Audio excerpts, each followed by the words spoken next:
Welcome to Goldfish on Games and Cover Disc Face Off Excel, where we're continuing to ping pong between the early and the late days of the machine, as we're checking out November of 1995, which means we get that extra magazine that lasted longer than the machine. It's CD32 Gamer, and along with that we have the usual one for Amiga, Amiga Format, CU Amiga, Amiga Action and Amiga Power. Fight! Starting the month off we have Amiga Action, that had 2 discs with just 2 demos, the first being for Virocop. This is an AGA only demo, and it is full of that graph gold charm, as we control this little robot in this platformer shooter hybrid, all in this forced perspective world. Now this appears to be based on one of the later levels, so it's not exactly the easiest to start with. The goal is to take out the viruses, which are these big green things with tentacles, but there are other enemies that you'll have to deal with along the way. Now there is actually a whole upgrade system here based on the icons that you collect, but I didn't get far enough into the demo to really explore it. Now I have played this one briefly before and really enjoyed it, and this demo has just reminded me that I have to put more time into this game. As well just look at it, it's lovely, it's so full of life and detail. You also have multiple weapons that you can collect and switch out at any time, and the HUD hints at more things that I've yet to work out. So this really does make me want to put far more time into it.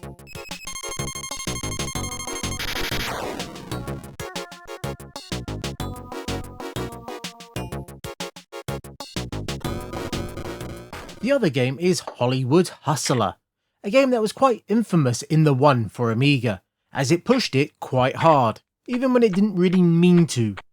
But this is just a demo that includes some odd sound effects and digitized graphics that I guess are detailed, but at the end of the day it's still just a poker game.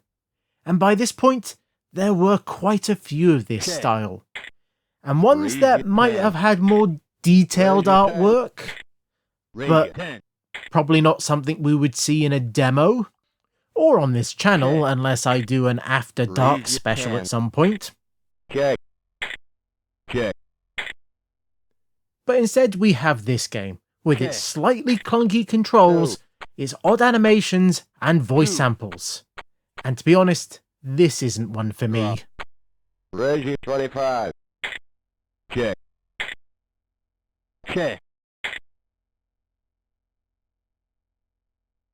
I'm on a roll.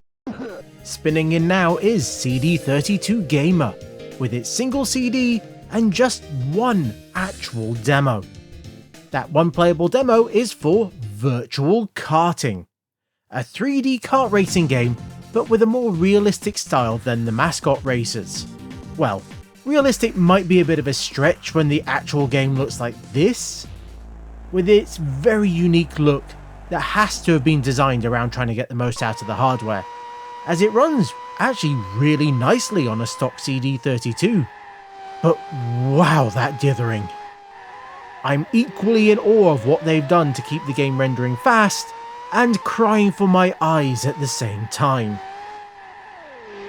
I'm sure there'll be a few in the comments with something to say about how the game looks, but the real problem for me are the controls, as it uses up to accelerate. I much prefer fire, but in the options, that includes analog controls, it doesn't have any settings for changing the buttons. But what it does have is an option to change the view, from either in the kart to a top-down one, which is very fancy. Now I have to say I am extremely impressed with this game. It actually plays well enough, even if I'm not that good at it, and it's really quite the technical achievement, but I'm not sure this is something I would want to play the full thing of. Now it might look better on a CRT TV, but on a sharper monitor? Ouch.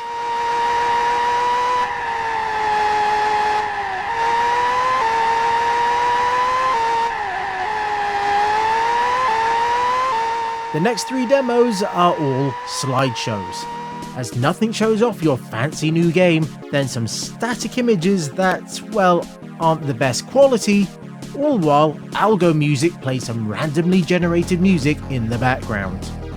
And if you've ever wondered how that works, then Rob Smith has done a video on it.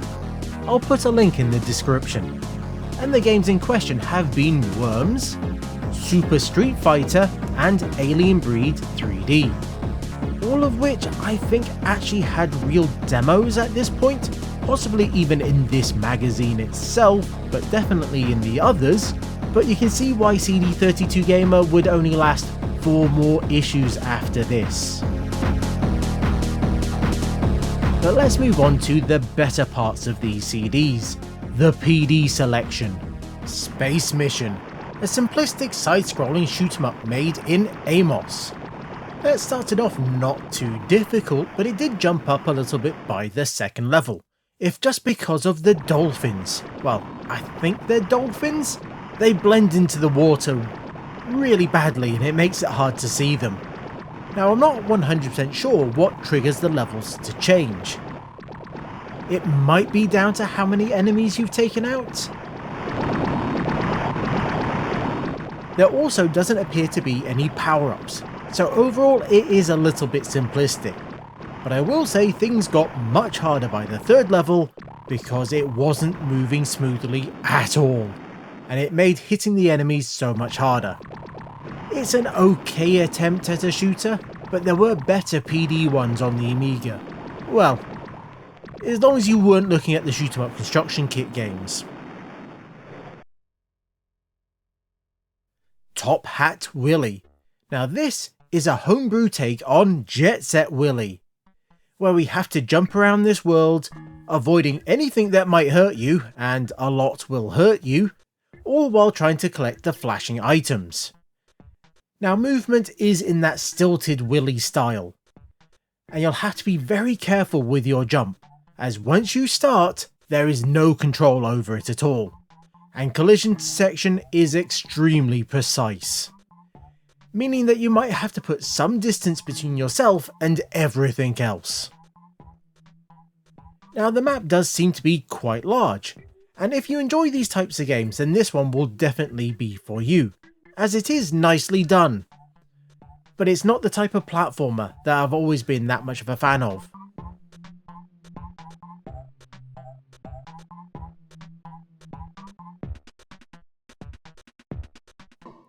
CC and C, or Crunch, Crumble and Chomp.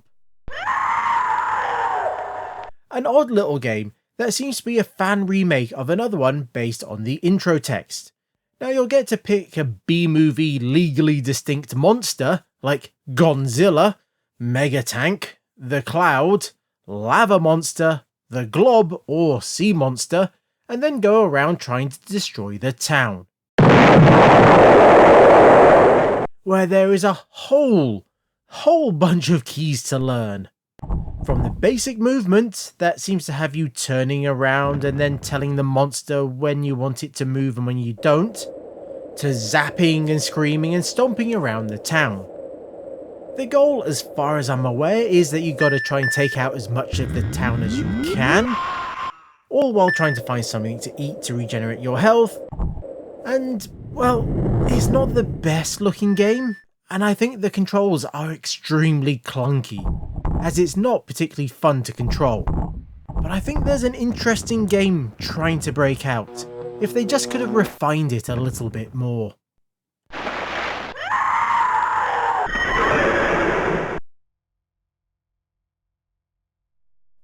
As always, there's some animations and scene demos on the CD, and one of them is Enterprise Dock.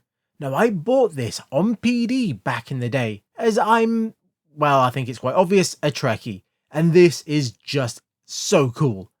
It might be very short, but it is such a nicely done recreation of Star Trek 3. There's also Fool, a jokey animation based on Zool, that again I think has been very nicely done.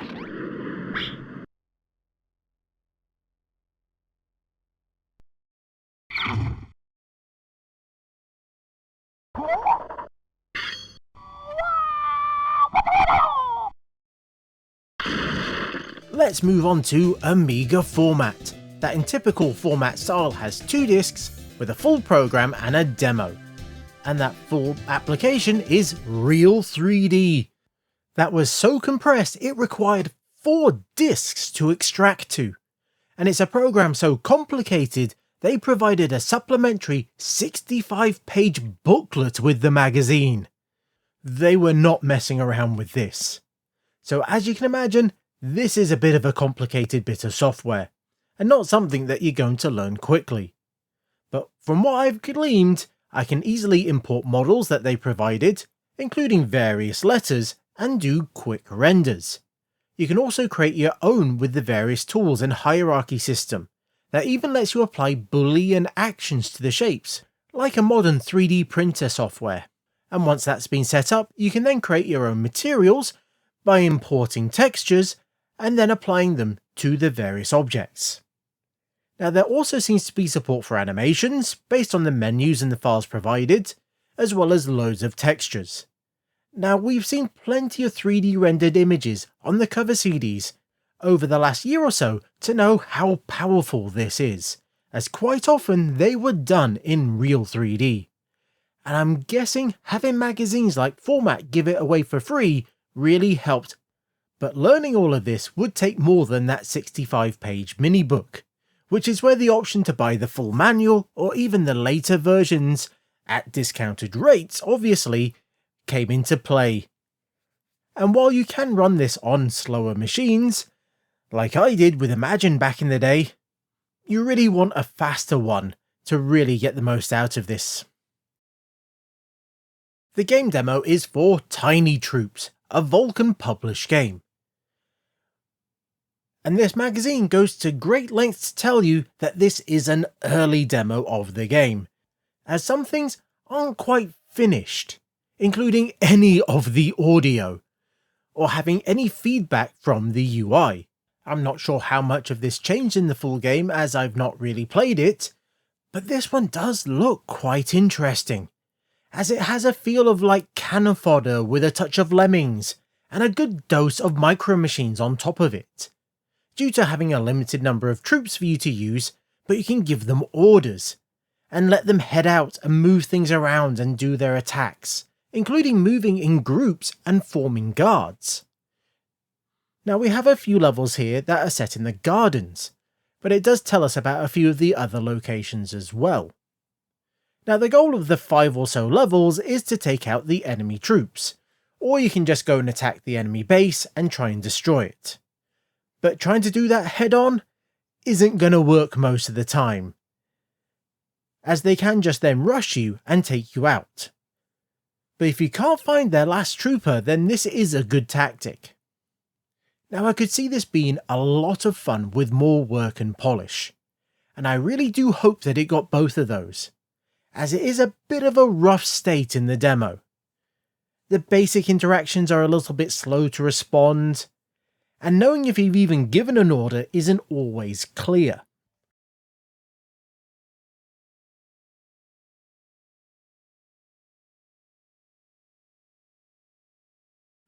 Let's move on to The One for Amiga, that in its maverick years was living up to its publisher's name, as they started to consistently put out full free games on the magazine cover, which was something that the game publishers a few years earlier tried to avoid.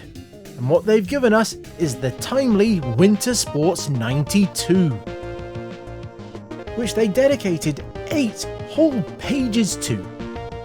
Now some of that was the manual, as it was required for the copy protection, as yes, they didn't remove the copy protection. But overall this is your typical multi-sports event game, but this time it's got that flair touch, which mostly means it looks nice with some great presentation and some catchy music.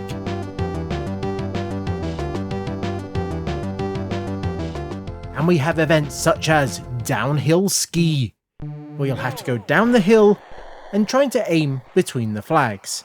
But for some reason, my brain kept telling me the controls should be reversed for what they actually were, and I kept going in the wrong direction.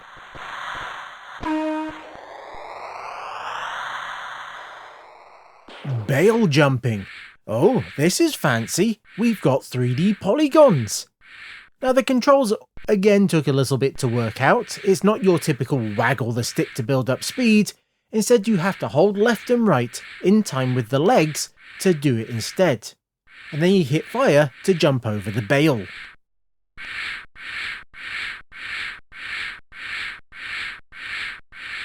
Bobsled.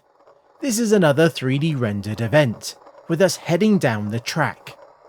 Now I'm not sure how much control we have over the sled, as it did feel like I was barely having any effect, and I barely managed to make it to the end.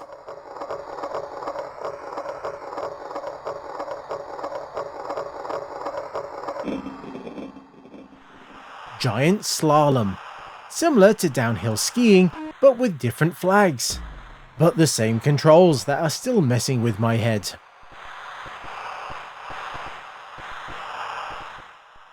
Luge. The same as bobsled, but we're now heading crotch first down this hill on a dinner tray.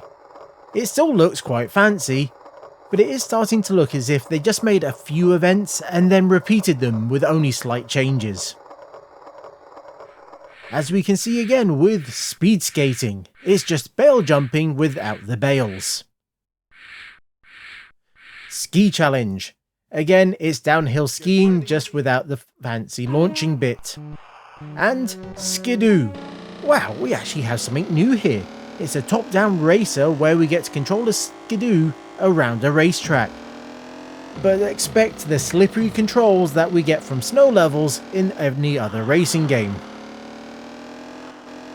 Now overall, it's not a bad collection of games, but this really isn't something that I would have bought myself. I think the only game in this style that I really enjoyed was Stir Crazy, but that's mostly because it was far more inventive. So overall, not the worst game that the one would ever give away for free, but I'm also not sure if it's the best.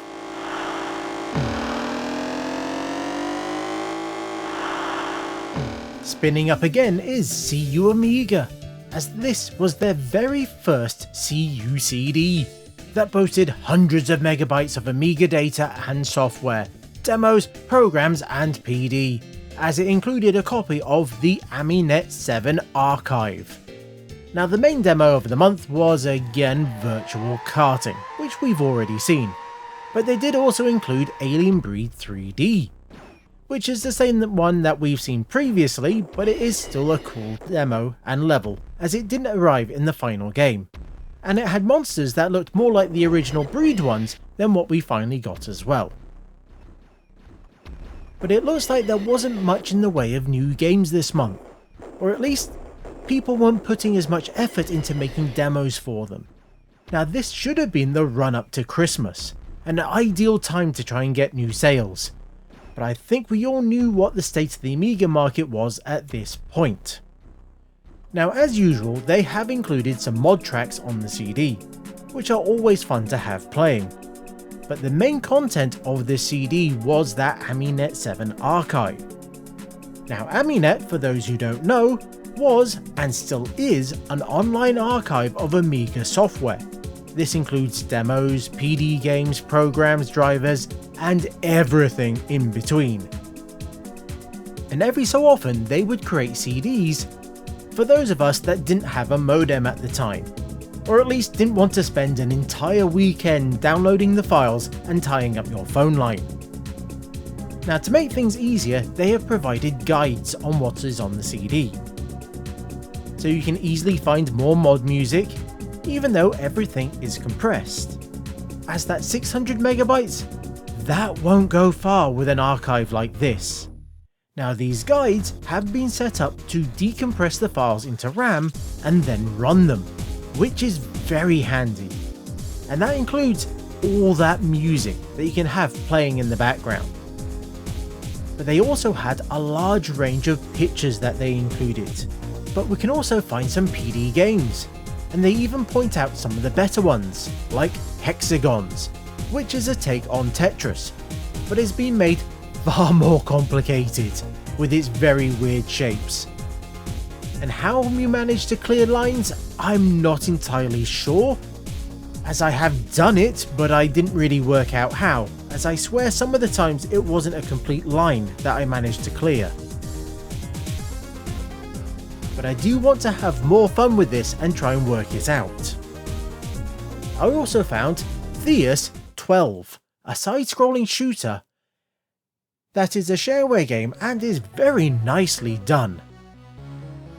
I was surprised to see us start off with extra pods that provided more firepower, but I have to say I like it, and I think they've done a great job. It's better than some of the commercial games that I've played, but I am guessing this is more of a demo than a regular shareware release, as it starts us on level 3. And that being the case, things are a little tricky from the very start, or the game just might be this difficult from beginning to end. It's got that very Euro shooter vibe to it. But then, I'm also not the greatest shoot 'em up player, so it might be more that than anything else. Now, trying to cover everything on the CD would be like trying to make a video on the Aminet website itself. There's just way too much stuff, as it even has a whole range of scene demos that you could be playing, with a mix of regular and AGA ones, some of which will even quit back to Workbench. They even provided docs and FAQs, so if you wanted to do a tower mod, you could do following this guide. They included stuff like Shapeshifter for those who wanted to make a better Mac than what Apple provided, or even there's a Game Boy emulator that I did try out, but it just seemed to crash for me. So there is a bit of something for everyone on this CD, and it is a great way to start it off. And many of these things will become staples moving forward, as it's always easy to fill these up with images and mod tracks.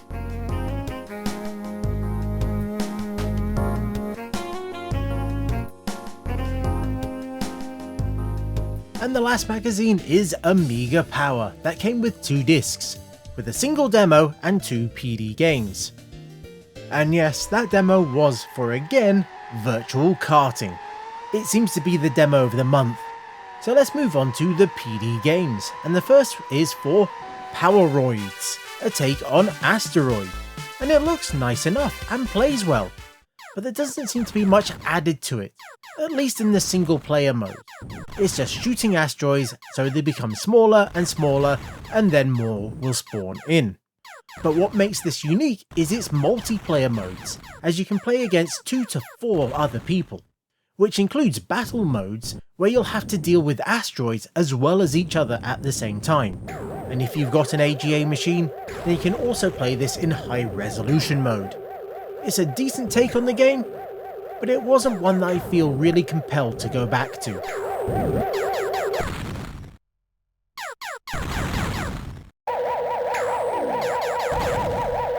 The other PD game is Slider, a block sliding puzzle game. I would normally expect much better from Amiga Power, but I'm guessing they were limited in the options of what they could get at this point in history. Now, it's nice enough that you can set the size of the grid, and it will track how many moves you've taken and how long it's been, but it's still a block sliding game. Nothing more, nothing less.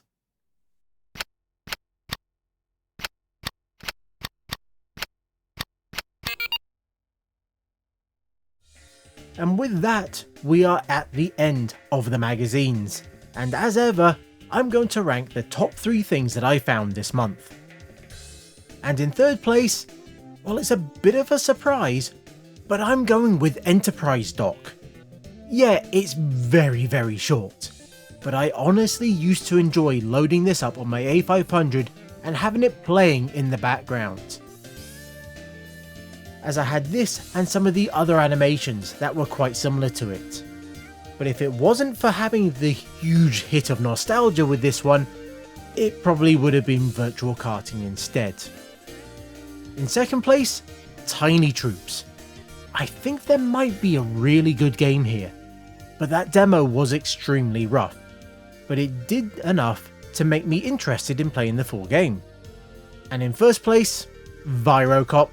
You can't go wrong with Graph Gold, and I think it might be 2 months in a row that they've taken the top spot, because, well, it's just a lovely little title. Now, it's always a little bit sad going through these later days, as well the range of games is getting so much smaller. But there is, as we've seen, still fun games to find. And as always, let me know what your thoughts are on the magazines and my picks. And before I go, I'd like to thank you for getting this far.